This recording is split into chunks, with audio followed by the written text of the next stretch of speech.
morning, students. Now we will be starting with chapter number 20, India Wins Freedom of Social Studies. In early years, the Indian National Congress achieved little success. They asked for social reforms with the support of the British government. Slowly, they realized that nothing could change while the British ruled India. Now they demanded for participation in the governance of country and even self-government. They felt that Indian leadership would understand the problems of masses in a better way. Gopal Krishna Gokhale, Dadabhai Nauroji, Firoz Shah Mehta were some of the leaders who supported this method. तो जो INC थी वो अपने पहले के starting के दिनों में बहुत ही कम सक्सेस हासिल कर पाई थी, क्योंकि वो लोग क्या डिमांड कर रहे थे कि सोशल रिफॉर्म्स हो, पर उन लोगों को रियलाइज़ हुआ कि अगर वो ऐसे ही सोशल रिफॉर्म्स डिमांड करेंगे तो वो कभी फुलफिल ही नहीं हो पाएंगे. इसीलिए दे स्टार्टेड डिमांडिंग पूर्ण Swaraj, that is complete independence. And they started demanding complete independence and कि उनको गवर्नेंस में पार्टिसिपेशन मिले. उन लोगों को रियलाइज़ हो गया था कि अगर ब्रिटिश रहेगी इंडिया में तो इंडिया का कुछ डेवलपमेंट नहीं होगा. सो बेटर कि जो लीडर्स है वो इंडियंस हो, ताकि वो इंडियंस की मेंटालिटी समझ सके. कई लीडर्स थे, गोपाल कृष्ण गोखले, दादाभाई नौरोजी, फिरोज शाह मेहता, वो लोग इस मेथड को सपोर्ट कर रहे थे. The group within the Congress felt that a struggle for freedom was required, supported strikes and boycotts. The leaders who supported this theory were Lala Lajpat Rai, Bal Gangadhar Tilak and Bipin Chandra Pal, called Lal Bal Pal. Tilak gave the famous slogan, "Swaraj is my birthright and I shall have it." तो कांग्रेस था, INC थी, right, उनके अंदर एक group form हो गया था जो ये लोग बिलीव करते थे कि अगर हमें फ्रीडम चाहिए तो हमें उनके खिलाफ प्रोटेस्ट करना चाहिए, बॉयकॉट करना चाहिए. और ऐसे जो थियोरी सपोर्ट करते थे वो कौन थे? लाल बाल पाल, मतलब लाला लाजपत राय, बाल गंगाधर तिलक एंड बिपिन चंद्र पाल. तो बाल गंगाधर तिलक ने एक फेमस स्लोगन दिया था कि Swaraj is my birth right and I shall have it. कि स्वराज जो है, स्वराज मतलब सेल्फ इंडिपेंडेंस, कि हमारे ऊपर कोई रूल नहीं करना चाहिए, वो मेरा जन्मसिद्ध अधिकार है और मुझे वो चाहिए.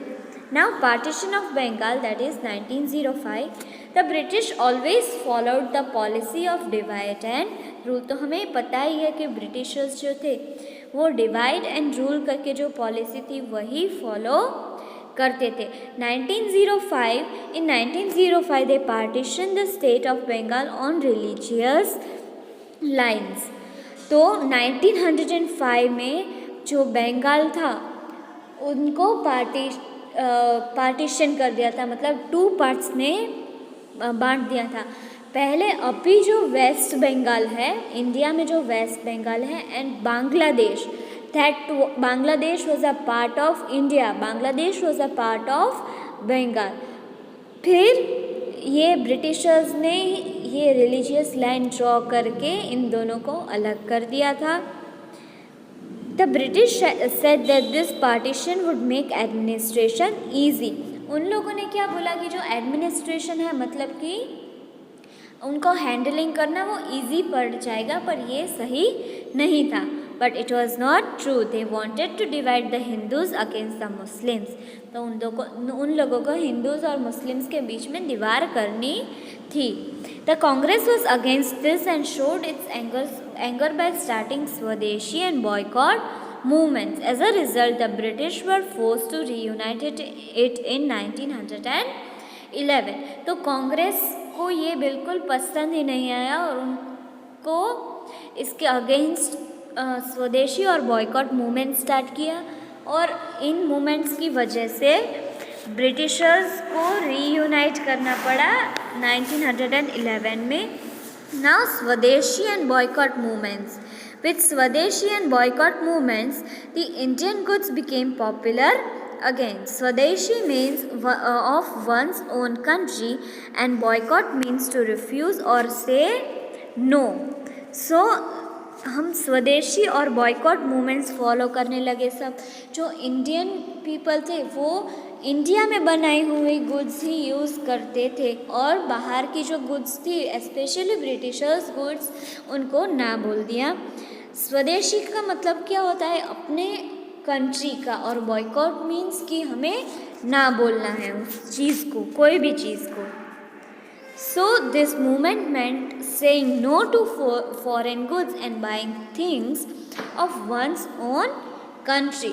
तो इस मूवमेंट का मोटो क्या था कि बाहर की गुड्स, फॉरेन गुड्स को ना बोलना और अपने कंट्री की ही गुड्स को यूज़ करना। Until now, the fight for independence was fought by groups and associations, but a mass movement took place during Swadeshi and boycott movements. Common people, including men, women, young students, and even peasants, joined it. People boycotted foreign goods and clothes made and bonfires of them. British government tried to suppress the movement. They jailed the protesters and their leaders and beat them. This angered the people.